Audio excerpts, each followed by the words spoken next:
तुम्ही नक्कीच ही पद्धत ट्राय करू शकता. या पद्धतीने जर तुम्ही चहा पिला तर नक्कीच तुम्ही हे जे गुड डे बिस्किट आहे याचा आनंद घेऊ शकता. त्यासाठी तुम्हाला काय करायचं आहे, पहिल्यांदा अशी बिस्किट ठेवायची आहे ती अशी ही अशी चारही साईडनं अशी बिस्किट ठेवायची अशी अशी ठेवायची आणि हे एक असं इथं ठेवायचं. ओके.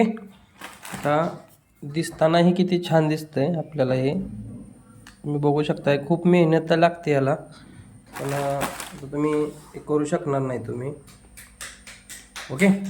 आता ही जी बिस्किट आहेत तर याची खायची पद्धत कशी आहे माहिती आहे का, तर ॲक्च्युली काय करायचं, हा असा पुडा आहे हा तर हा पुडा इथं ठेवायचा असा आणि परत काय करायचं, हे एक एक बिस्किट काढायचं इथून असं एक एक काढायचं आणि ह्याच्यात टाकायचं. असंच टाकायचं ते असं ठेवायचे, त्यात एक एक काढायचं, पडू द्यायचं नाही याच्यावरून. ओके, दिसते तुम्हाला. हां. आणि आता हा चहा कॅन्सल करायचा, प्यायचा नाही. ओके, कारण चहा प्यायचाच नाही आणि बिस्किट आहेत ना ती चहासोबत नाहीत खायची, असेच खावा कोरडी, तुमची इच्छा.